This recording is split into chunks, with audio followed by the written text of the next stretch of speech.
سیدنا عمر رضی اللہ تعالیٰ عنہ کی نصیحت جو کہ آج ہمیں بہت فائدہ دے سکتی ہے، اور اس کو ذرا غور سے سنیے۔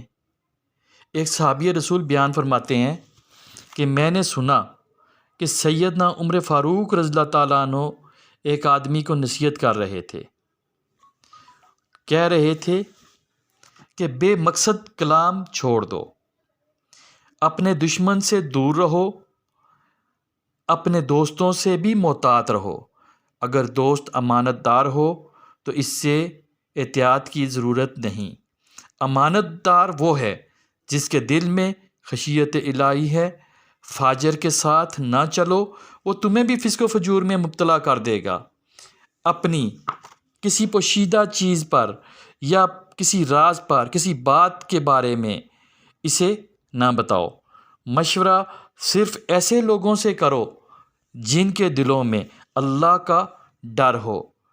تو یہ بڑی قیمتی باتیں ہیں، اگر آج ان کو اپنی مشعل راہ اگر ہم بنا لیں تو یقیناً ہم کبھی ناکام نہیں ہوں گے، اور ان چیزوں کو اگر نہیں اپنائیں گے تو یقیناً آج ہم بہت تنزلی کی طرف جا رہے ہیں، اور یہ سلسلہ رکے گا نہیں۔